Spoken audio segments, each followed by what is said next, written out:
Good evening, you're watching the Camnet News. My name is Sharon Kalimbola. The top stories on our desk this evening. President HAKAINDE HICHILEMA urged to fire Health Minister SYLVIA MASEBO. KABUSHI and KWACHA by-elections to be held in 21 days after nomination date. The Anti-Corruption Commission interrogates former DMMU National Coordinator CHANDA KABWE. In international news, U.S. welcomes engagement in direct talks between Rwanda and the Democratic Republic of Congo. And in sports news, FARS hails Green Buffaloes for qualifying to the Champions League. For immediate coverage of any breaking or latest news in Zambia and around the world on Camnet television, call the numbers on your screen.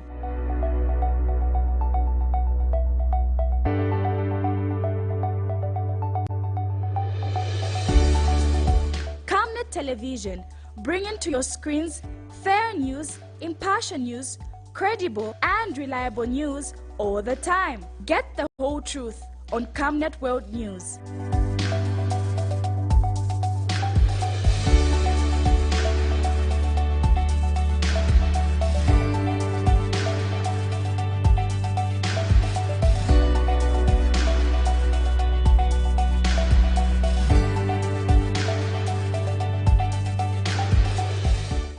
Television, not just another channel. Once again, thank you for choosing us. The news in detail. The Economic Financial Crimes Court, High Court Division, has ruled that it will hear the state's appeal, which is challenging clear former Housing and Infrastructure Development Minister RWANDA Chitotela from 2 corruption charges. The court has also dismissed Mr. Chitotela's application, which was seeking the court to throw the appeal by the state on grounds that it was filed out of time. This is in a matter in which the Anti-Corruption Commission has appealed against the ruling delivered by Lusaka Principal Magistrate Jennifer Walia on the 18th of May 2022, stating that Mr. Chitotela cannot be prosecuted following an immunity that ACC granted him. Details in the His attempt to have the Economic and Financial Crimes Court, High Court Division, dismiss the state's appeal against the Lusaka's Magistrate Court decision to discharge him of 2 counts of possession of property suspected of being proceeds of crime has failed. Former Housing and Infrastructure Development Minister RWANDA Chitotela requested the High Court recently to throw out the Anti-Corruption Commission's appeal, which is challenging a decision by a Lusaka Principal Magistrate Jennifer Walia to set him at liberty from the 2 corruption charges on ground that he was granted immunity and that the state filed their appeal after the stipulated time on which they ought to have filed had elapsed. Mr. Chitotela, who is also Pambashi constituency Member of Parliament, wanted the court to also determine whether it has the jurisdiction to determine the state's appeal. However, the court in its latest ruling says it will hear the state's appeal, stating that it has exercised its discretion pursuant to the provision in Section 322 of the Criminal Procedure Code, Chapter 87 of the Laws of Zambia, further ruling that the application to file out of time by the state was properly done. Meanwhile, the court has dismissed Mr. Chitotela's argument. This means that the Economic Financial Crimes Court, High Court Division, will now hear the state's appeal. The state in this matter argues that the lower court misdirected itself to go into the merits of the settlement agreement between the Anti-Corruption Commission and Mr. Chitotela without giving the prosecution an opportunity, notwithstanding the defense submission was anchored on Section 138 of the Criminal Procedure Code, Chapter 87 of the Laws of Zambia.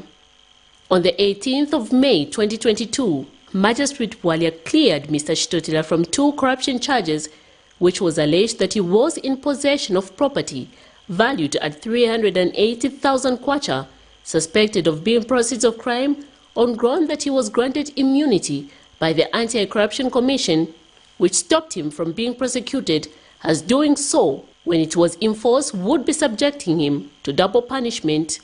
Miriam Kaimba, reporting for Camnet TV News.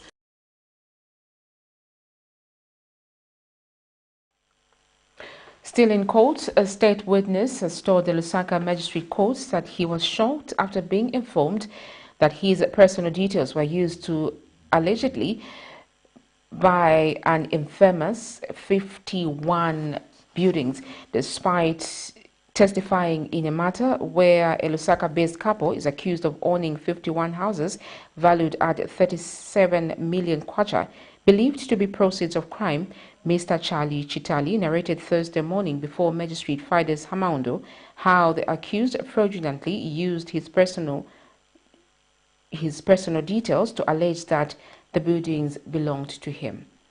6 state witnesses have so far testified in the case of the infamous 51 houses of Lusaka's Chalala area, with the latest being Charlie Chitala, a lawyer who has told the Economic Financial Crimes Court that he was linked to the alleged properties said to have been corruptly gained without his knowledge.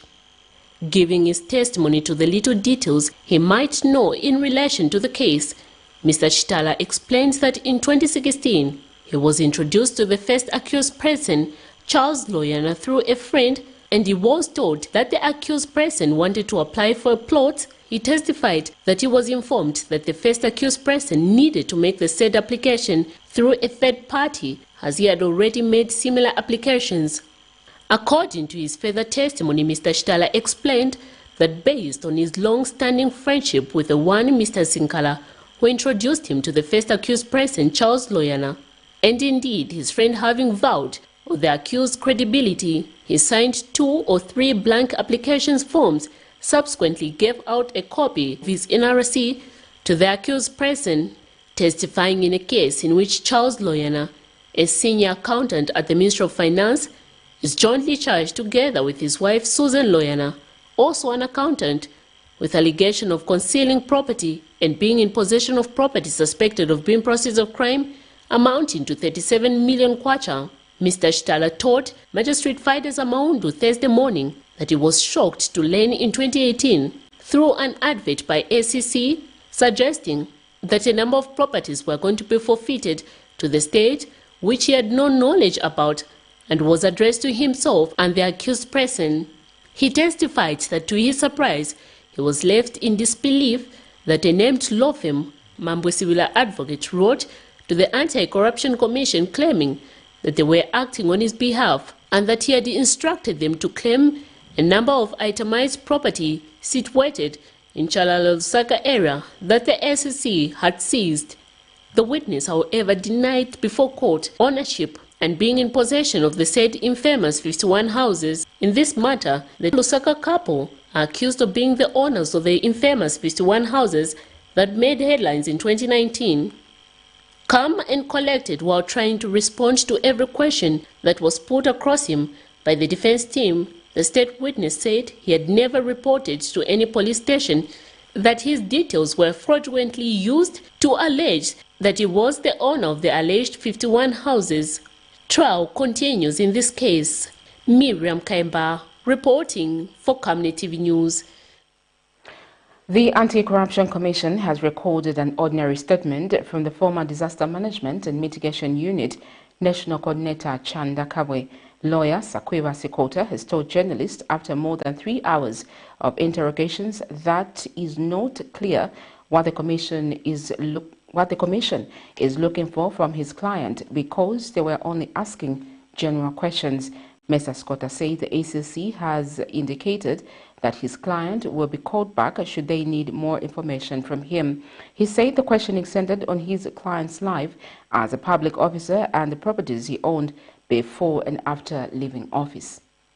Former government officials who served under the Patriotic Front PF administration continue to be among dominating guests at the Anti-Corruption Commission head office located in the central business district of Zambia's capital city, Lusaka.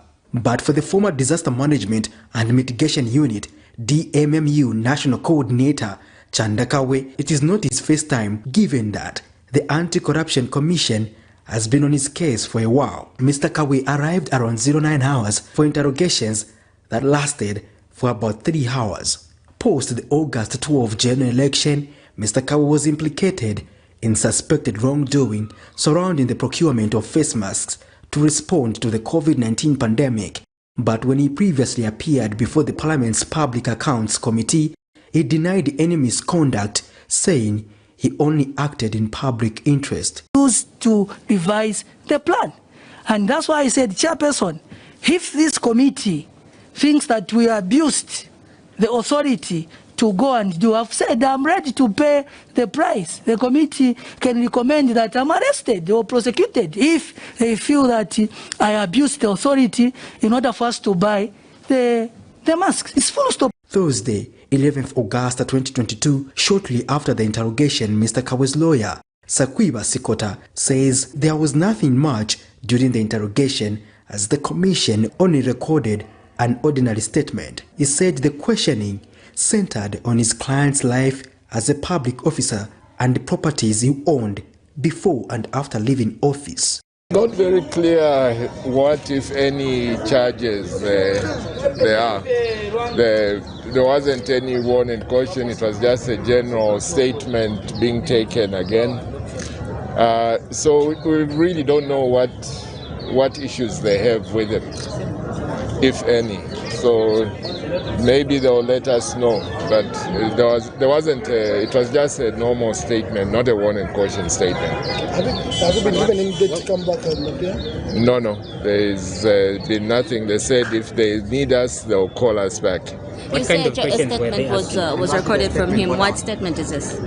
Just a normal statement, just where he had worked, what property he has. There was no specifics. It was just generally asking him those questions. So from that, one can't really tell what they are looking for. The former DMMU National Coordinator was accompanied by former PF Secretary General Davis Mwila and former Mines Minister Richard Musukwa, among others. Patrick Soko, Camnet News. Take 2. Patriotic Front Media Director Antonio Mwanza has described the recent firing of former Permanent Secretary in charge of administration at the Ministry of Health, George Magwende, on alleged corrupt practices as a scandal, seeing that the current administration has been priding itself as a clean government. In an interview, Mr. Mwanza has further challenged President HAKAINDE HICHILEMA to fire Health Minister SYLVIA MASEBO as well as the Secretary to the Treasury, stating that the alleged corrupt deal involving 100 million United States dollars could not have been done without cabinet approval.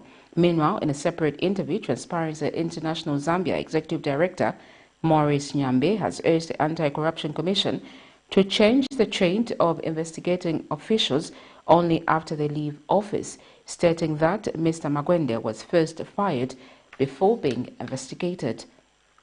The recent firing of Permanent Secretary in charge of administration at the Ministry of Health, George Magwende, is a topical issue on the political scene, as this has happened in less than 1 year in office of the current administration. Dr. Magwende, after being fired, was on Tuesday questioned by the Anti-Corruption Commission ACC on what some stakeholders alleged to be the approving of a 100 million United States dollar deal without following the correct procedure. The ACC, however, said they will not review the details of the questioning until investigations are done. While some stakeholders say the move shows the current administration's commitment to ensuring that there is no sacred cow, others, such as Patriotic Front PF Media Director Antonio Mwanza, have a different view. Mr. Mwanza was speaking to Camnet News. First of all, no, it's a scandal that within 1 year we are talking about 100 million US dollars being stolen. Within 1 year. And the Zambians must know that a deal of such a nature of $100 million cannot go without the approval of the president and cabinet. So if the president is serious on the issue of this 100 million, he should first fire the cabinet minister in charge of health and fire Mr. Magwende as he has done, and make sure that even the Minister of Finance, the Treasury, Secretary to the Treasury are also held accountable. So 100 million scandal within 1 year, that is a serious problem. And if there are no sacred cows, why is Mary Chirwa from DEC still in the office? Because there are serious allegations that she produced obscene materials. Meanwhile, Transparency International Zambia TIZ Executive Director Maurice Nyambewa, commending the government, says the trend of investigating officials only after they leave office has not changed. The picture that is out there in the public is that the SSA have only summoned him after he has been fired. So there's a bit of a mismatch in terms of the narrative that has gone out in the public. And I think that one way to probably address that, and this is something that we have repeatedly mentioned to the SSC, is that it would be good for them to be giving more regular updates in terms of their work. In a separate interview, Panos Institute Southern Africa Executive Director Vusumuzi Sifile has also added his voice. For us as an organization, we view corruption in general as one of the biggest threats to the development of the nation. And there is need for every citizen of this country to play a part in identifying and reporting corruption so that we are all able to contribute to removing corruption from our midst. For now, citizens are waiting to see the outcome of the investigations. Zipporah Mshala, Camnet News, Lusaka. Opposition United for Sustainable Development President Lazarus Chisela says education, if fully leveraged, can help the country arrive at its goal of attaining development which can be sustainable for generations to come. In an interview, Mr. Chisela notes that education in Zambia has for a long time not been responding to the country's development needs, as its main focus has been literacy. He, however, notes that if the pupils are taught the basic production in key areas of the economy, this could go a long way in developing the country for the near future. Education must be the driving force of development. If we can translate education into, agriculture, translate education into reality, at the moment we are talking about sustainable development when we are not talking about education. How are we going to learn how to make a tire if we are not introducing that type of education in school? The school must be able to learn how to make a rim of a car. The school must teach children, learners, how to make bulbs, how to make electricity, how to make, everything must be driven by education. We should stop offering the education that has no purpose. Our education must have a purpose. So when we are talking about this development, we should look at the education system. All the developed countries that are there in the world, look at Norway, look at America, look at Switzerland, look at Japan. Their driving force is education. The Electoral Commission of Zambia has set Thursday, 15 September 2022 as a date to which they will hold the KABUSHI constituency and KWACHA constituency by-elections in Ndola and Kitwe City Council respectively of the Copperbelt province, with the nominations for the by-elections being conducted on Thursday, 25th August 2022. In a statement issued to Camnet TV, ECZ Corporate Affairs Manager Patricia Luhanga says the polls will take place from 06 hours to 18 hours. The elections in the two constituencies have been necessitated by the court's decision to nullify the elections for both constituencies. In this regard, aspiring candidates in the by-elections should lodge completed and attested statutory declarations and nomination papers subscribed before the magistrate court, local court, head of government primary or secondary school, principal of a college, commissioner for oath, election officer, or returning officer on Thursday, 25th August 2022 between 09 hours and 15 hours. Male aspiring candidates are required to pay a nomination fee of 15,000 kwacha, while females are expected to pay a 13,500 kwacha non-refundable nomination fee. Meanwhile, the Commission has announced the suspension of the continuous registration of voters in Kitwe and Ndola with immediate effect due to the scheduled by-elections in line with Section 12 of the Electoral Process Act No. 35 of 2016. Ms. Luhanga adds that the voter registration exercise will resume on the 16th of September 2022 after the pause. In other news, women in Iteztezi district of Southern Province have advised their fellow women to take advantage of the Constituency Development Fund by forming cooperatives if it is to receive funding as opposed to complaining without taking action. Speaking during the handover of checks with 480,000 kwacha under CDF to 15 women and youth club in Iteztezi constituency, the recipients also say they will put the money to good use, as this is the first time they are receiving such funding.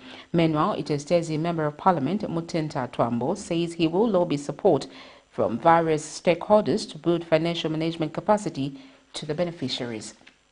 Women and the youth are recognized by both local and international labor institutions as the most vulnerable groups in the labor market, due to most of them lacking access to financial empowerment. It is in this vein that concerned stakeholders have been emphasizing the need for this group to be financially empowered, if to be elevated from poverty. The increase of the Constituency Development Fund CDF by the current administration from 1.6 million to 25.7 million kwacha has created this opportunity, as the empowering of clubs and cooperatives with promising ideas has also been catered for. Women in Iteztezi district have therefore called on their fellows who have been skeptical of the funds to come on board, as funding is non-partisan. One of the women, Juliet Mutola, was speaking after 15 women and youth clubs were given checks totaling 480,000 kwacha under CDF for the first quarter.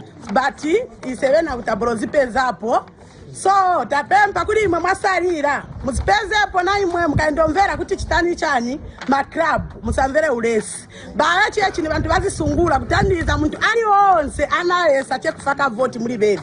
So tapapa tabana Zambia zifakeni poni baya chiye chini wa president wa muntu ali onse sibeka patulula bali tribalism. Meanwhile, other women have reminded their fellows not to divide the money and use it for unproductive activities, but to ensure that it serves its purpose if they are to break the circle of poverty in their families. In a separate interview, Iteztezi Member of Parliament Mutinta Twambo has emphasized on the need to ensure that financial capacity is built in the beneficiaries. So I think this brings delight, and they could see the smiles in the eyes of the women here that feels that for the first time around, they've seen the European government actualizing their developmental agenda. And one thing that we've shared with the women, we've urged these women to ensure that they safeguard these monies. We want the women to be in control of these monies. And we want the women to ensure that these monies are put into good use. And the programs be viable. And they should not just benefit them, but they should benefit the entire community. As a district, as a constituency, we're excited. And we need to thank the President for the goodwill. And we hope this CDF, it will be a transformation fund. It's a fund that will change the lives of the people of Iteztezi. It is hoped that the funding of clubs and cooperatives will bridge existing social and economic inequalities in the country. Zipporah Mshala, Camnet News. The Jesuit Center for Theological Reflection has reported that the cost of living for a family of 5 in Lusaka has increased by 31 kwacha 36 ngwe for the month of July 2022. JCDR Programs Manager Chama Mundia says the food basket rose to 9,332 kwacha 0.82 ngwe from 9,301 kwacha 0.46 ngwe recorded in June. JCDR has attributed the upward movement in the basket of price items such as charcoal, fruits and cooking oil. Meanwhile, charcoal traders spoken to have attributed the increase in charcoal price to high transport costs. While the government has been making trends to lower the cost of living, which has seen the kwacha appreciate against other major convertibles, as well as the country's inflation rate lower to a single digit, the cost of living has, on the other hand, remained high, way above the monthly income of most families in Zambia. According to the Jesuit Center for Theological Reflection, Basic Needs and Nutrition Basket Needs for the month of July 2022, the cost of living for a family of 5 in Lusaka rose to 9,000 9,332 kwacha, 82 ngwe from 9,301 kwacha, 46 ngwe recorded in June this year, indicating a 31 kwacha, 36 ngwe increment. The upward movement in the basket is attributed to the price movement in items such as a 290 kg bag of charcoal, fruits, as well as the price of cooking oil. The capital city, Lusaka, of course, remains the most expensive city to live in, standing at 9,332 kwacha from 9,301 kwacha. But a Lusaka charcoal trader spoken to has told this reporter that the high cost of charcoal is attributed to the high cost of transportation, which is as a result of the high cost of the fuel pump price. But transport and then in a Boshta of road na roading na kuchosa msanga uti wa donso wapeleke ku road kai sometimes kwenda kumkala vili vama na chomkala kumarupili mkala kutali so paja ni kubooking ngolo ngati nkutali ngolo and then za kuleta ngolo zijazamira mamangira ko ngombe bakuletera ku side ku road kuliko bwino and then mwa roading kuleta kuno so manje chanchi mativuta transport bamaluma. The center has since made several recommendations to the government in the 2023 national budget that will help lower the cost of living. The cost of living, when you compute for all the BNNB towns, stands at 6,028 kwacha, while the national average income is at 4,391. So we do note a gap of over 1,600 kwacha that still prevails even as we track the July basket. So the need for interventions around the cost of living does remain urgent. The gap between the prevailing cost of living and incomes means families are unable to meet the cost of most basic essentials, which results into compromising living conditions and sustains a vicious cycle of poverty in families and in the nation. Prudence Chota, reporting for Camnet TV News. You're watching Camnet News. We take our first set of commercials. When we return, we have more interesting stories. Stay with us. Your skin is the biggest muscle in your body. That's why we make sure that Oracle is #1 when it comes to taking care of your precious skin. Oracle Pure Petroleum Jelly and Glycerin soothes, moisturizes, and keeps your skin perfect. Oracle Pure Petroleum products for that perfect skin. On Monday, 15th August 2022 on National Matters, join Pastor Moses Chilua with his guest, Mr. Sean Tembo, PEP President. You should only help people who need to be helped. That way, you'll be properly utilizing, scarce national resources. So if I was the one running the affairs of this country, yes, I would still pursue the same policy of, universal education, free education. But the way I would implement it is that, I'll come up with a comprehensive social welfare system. I'm your pastor and, of course, host. As they discuss developing Zambia as Zambians. Invite others to participate through phoning on Skype, Zoom, WhatsApp, and text messages.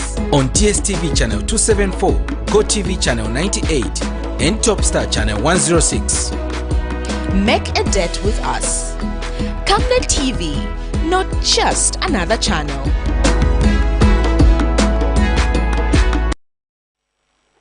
Welcome back. Thank you for staying on. The Ministry of Health says 90% of the people living with viral hepatitis in the country are unaware that they have the disease.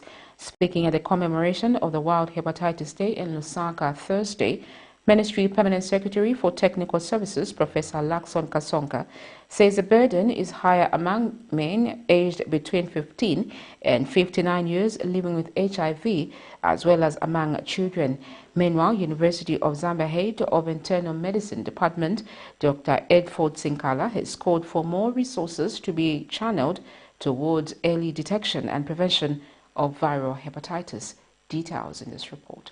Viral hepatitis is an inflammatory disease of the liver caused by either of the 5 distinct viruses A, B, C, D, and E that, if left untreated, can cause severe liver disease and may lead to cancer. In Zambia, however, the last demographic health survey showed that about 6 out of 100 adults aged between 15 to 59 years have hepatitis B, with the burden being higher among men and children living with HIV/AIDS. Unfortunately, 90% of people living with viral hepatitis are unaware that they have the disease. And speaking at the commemoration of the World Hepatitis Day, which falls on 11th of August each year, Ministry of Health Permanent Secretary for Technical Services Professor Lakson Kasonka says the government is embarking on prioritizing programs for decentralizing the prevention, testing and treatment of viral hepatitis to all hospitals and clinics countrywide that have laboratories. Hepatitis is a deadly disease.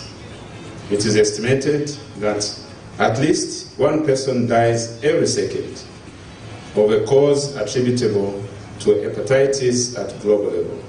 Unfortunately, 90% of people living with viral hepatitis are unaware that they have the disease. Meanwhile, University of Zambia Head of Internal Medicine Department Dr. Edford Sinkala has called for more support towards the detection and prevention of hepatitis if Zambia is to win the fight against the deadly virus by the year 2030. Otherwise, we won't manage without proper lab backup, proper training programs. We need to train more people. We need to get these labs up and running for us to eliminate hepatitis B. In Center for Infectious Disease Research in Zambia, SIDA's representative Dr. Ma Hassanbek says there is need to enhance knowledge on hepatitis in health practitioners to ensure that the right diagnosis is prescribed to those who are found with the virus. Is that in Wapula province, hepatitis B positivity is the highest. Now, as you can see there, we don't really know why. And so that's where CIDRS comes in. That's where research comes in. Because we cannot simply look at the table and fold our arms. We have to investigate further. Taking vaccines can prevent hepatitis B, but there is no cure if one is found with the disease. Hence, taking certain precautions can help prevent spreading the virus to others. Prudence Chota, reporting for Camnet TV News.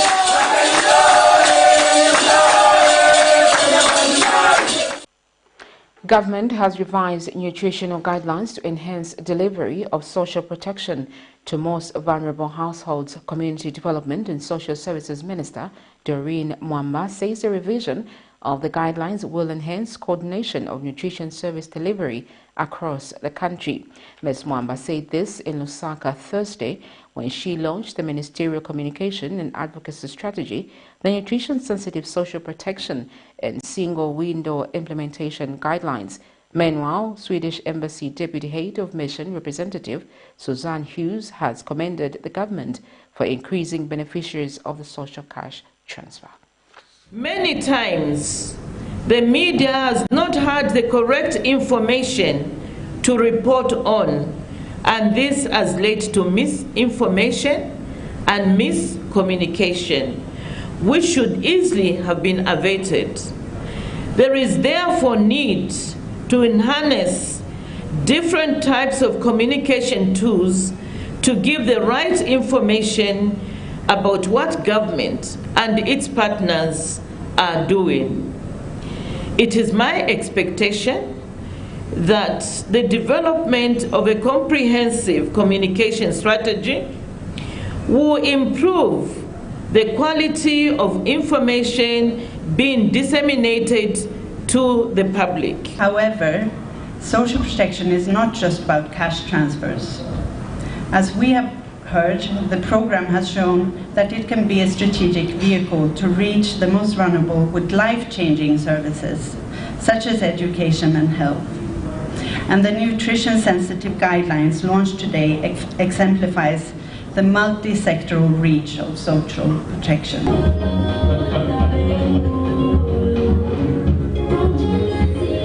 Beautiful. All right, present the Caesars first.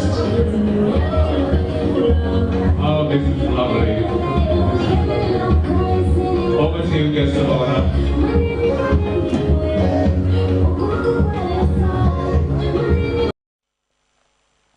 A Lusaka resident living with disability, Bellington Seti, has appealed to government to consider allocating land to persons with disability, as most of them would like to venture into farming. Speaking on the sidelines of a mushroom growing training recently, Mr. Seti states that persons with disabilities have the capacity to engage in farming such as mushroom. He adds that Zambia has a favorable climate that can increase the export of mushroom once grown. Details in this. So in the program ya bwino yamene itandizira kulise ma disabled because farming si kuti disabled sanga chikwanise na hivi disabled amakwanisa chamene chikwanisa ni brain ngauganiza bwino no konka mwamene bakupunzisira ma bajabo bapunzisi ba farming chovuta maningi chakuti ole malasi angakwanise ichi chizatutandizira monga ise bamene twabwera kuno workshop kuti tukatandizireko na banzatu bamene basara ku makomboni. Farming is good. Ngani ya mushroom ili simple monga mamene tupunzizira mukati umu twachoka panja pano batupunzisa kuti mushroom na eve ba mashanga chabe mashangidwe ndiye amene tupunzirapo. So kulise ma disabilities makamaka tupempa kuti tugwepo maningi government tuyese kutupasa malanzi yakuti naise tuwese kuti tungakwanise pamene vichita ma able-bodied persons. Tenda mushroom na mvera kuti mwanena mverera ni chani chi mushroom iri bwino ku nutrition. Futi mushroom iri bwino futi muchoka nangu medicine machoka mushroom. Futi mushroom itandizira mutupi kuti nkare bwino. Mushroom iri bwino ku muntu aliyense. So neza kupempa kuti naise tinga mvere bwino kuti tikapunziseko mu community mwayo tirimo kuti mushroom ni chakudya cha more than 3 different types. Almost all of you guys again will pick up your hands just by the means of what we find locally on the markets. So Zambia is very much pro mushrooms. We're not afraid of mushrooms. So we're not afraid to try new mushrooms. You know, only if, of course, we have extensive knowledge of this mushroom. So that's the first thing. Is I think Zambia has potential in the way of we can consume more, and I think we can introduce a whole bunch of new varieties that are. It would be easier to do it here than, for instance, like back in South Africa where I'm from. We eat one type of mushroom, and that's the button mushroom. Like no one else knows any other mushroom. The University of Lusaka and Corpus legal practitioners have signed a memorandum of understanding which will see the collaboration in legal research, financial support for school activities, and retention on internship with possible employment. Speaking during the signing ceremony, UNILA's Deputy Vice Chancellor and Dean School of Law, Dr. Chipasha Mulenga, says UNILA's and Corpus legal practitioners have been in partnership for some time, hoping for a more advanced relations with the signing of the MOU. Mr. Mulenga notes that Dr. Mulenga notes that Corpus legal practitioners has been a great partner, offering their students practical experiences over the years. And Corpus legal practitioners managing partner Sydney Chisenga says signing this MOU marks a milestone of the two institutions' commitment intended to promote a framework for collaboration which includes innovation, fostering ambition for and innovation, efforts focused on technical skills and behavior needed to equip junior lawyers. Let's look at this. We have interacted with Corpus legal practitioners, which has provided the much needed experience for our students. And I want to believe that some of the students, some of our former students are still employed with Corpus legal practitioners. So today we are delighted that relationship that we've enjoyed over the past 8-9 years will now be formalized, and this will now be formalized by the signing of the memorandum of understanding and COPA's legal practitioners. We do have a policy of corporate social responsibility. Then also we have a policy where we have a defined and permanent internship program where we get students from universities so that we can expose them to the practical side of the law. We've gone further. You'll be happy to know that currently we have about 10 students who are on internship. These students consist of students from the University of Lusaka. In our FAO and grants at the firm, we have about, I think, 2 advocates who are former students here, and they continue bringing value to the firm. So we thought, as a firm, we should formalize this relationship. We're grateful to the University of Lusaka for having recognized our firm, I think at the last graduation ceremony. So we're very grateful for that. So it is in this quest for us to achieve excellence, because one of our core values renders from passion in the manner in which we do our work. We also agree that the well-rounded students are very important, I think, for industry. So we look forward to this relationship. You're still watching Camnet News. Just now, we take our second set of commercials. When we return, we'll have sports and international news. Stay with us. Water is life. Each drop counts and each must be cherished. Our tried and tested product meets all international standards. With our smart drip technology, we aim to deliver precision irrigation designed to reduce blockage and wastage, ensuring a high yield. RenGlow, your smart irrigation partner. On Monday, 15th August 2022, on National Tembo, the president. You should only help people who need to be helped. That way, you'll be properly utilizing, scarce national resources. So if I was the one running the affairs of this country, yes, I would still pursue the same policy of, universal education, free education.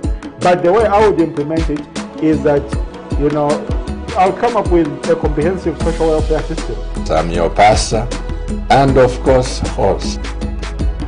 As they discuss developing Zambia as Zambians. Invite others to participate through phoning on Skype, Zoom, WhatsApp and text messages. On DSTV channel 274, GoTV channel 98 and Topstar channel 106. Make a date with us. Camnet TV, not just another channel.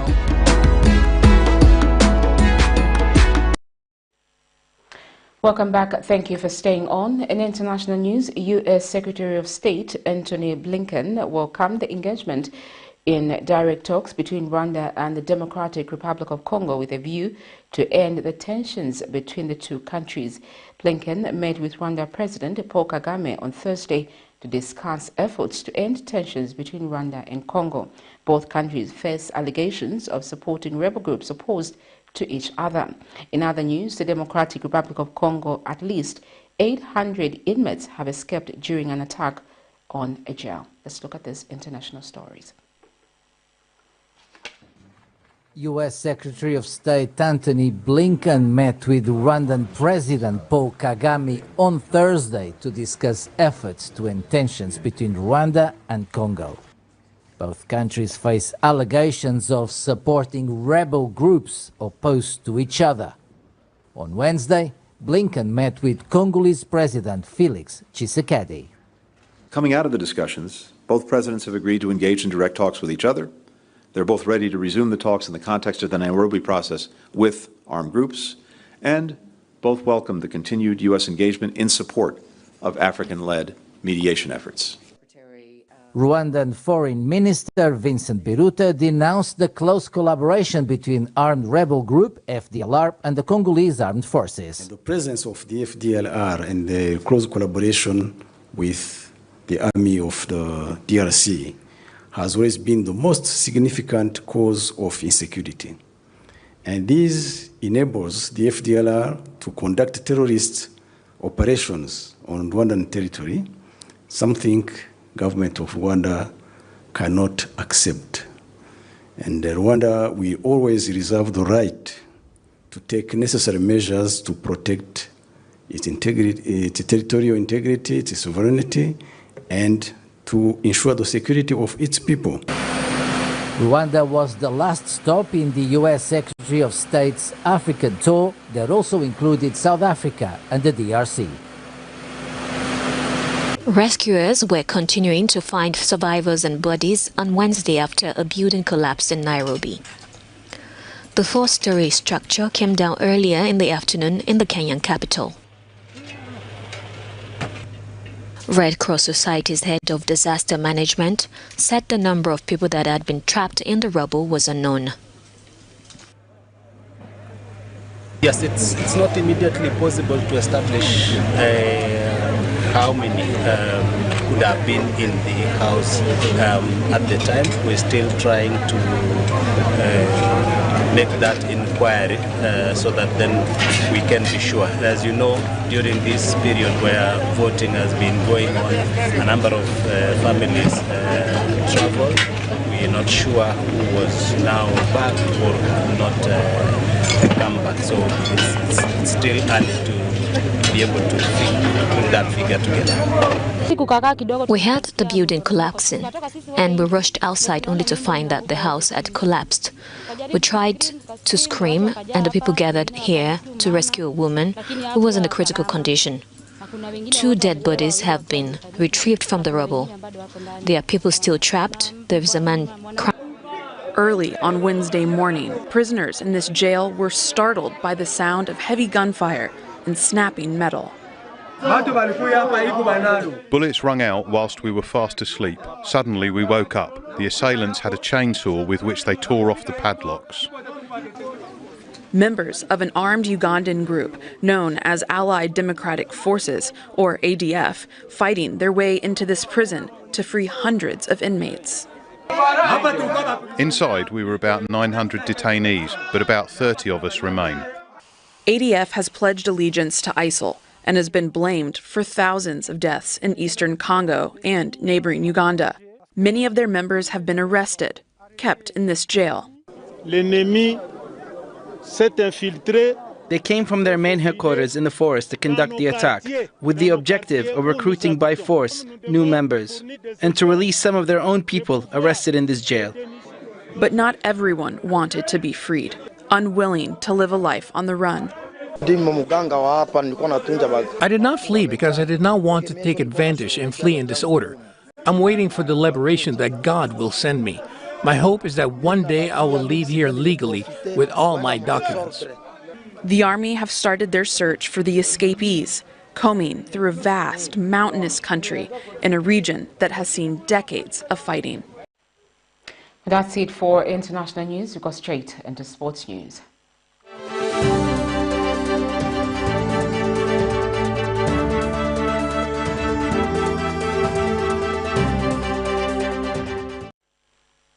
The Football Association of Zambia has congratulated Green Buffaloes Women's Football Club for qualifying to the 2022 Total Energies Cup Women's Champions League to be staged in Morocco later this year. Green Buffaloes is also qualified to the final of the 2022 edition of the COSAVA Women's Champions League qualifying tournament. FAS President Andrew Kamanga says the qualification of Green Buffaloes Women's Club is a continuation of the wave of success that women's games has been enjoying. Kamanga says Green Buffaloes have put themselves in the good state to win the trophy when they face Mamelodi Sundowns. Meanwhile, the biggest women's club showpiece on the continent will also be staged in the North African nation Morocco, that will stage host of the 2022 CAF Women's Champions League. Mamelodi Sundowns won the inaugural tournament that was hosted in Egypt. The final for the 2022 COSAVA Clubs Champions League will be played on Saturday, 13th August at 15:30 at the Sugar Ray Zulu Stadium in Durban, South Africa. This is according to a statement issued to Camnet TV by FAS Communications Manager Sydney Mongala. Still in sports, Zambia Athletes Association President Elias Mpondela and the Boxing Federation General Secretary Wiso Chewe have urged government through the Ministry of Youth, Sport and Art to continue supporting all sporting disciplines. Speaking on arrival at the Kenneth Kaunda International Airport in Lusaka for the athletes who participated in the Commonwealth Games, they said it is encouraging to notice government support in most sporting activities. Meanwhile, Permanent Secretary, Ministry of Youth, Sports and Arts, KWACHA, has assured the athletes that government will pay equal attention to all sporting disciplines. Let's look at the clips.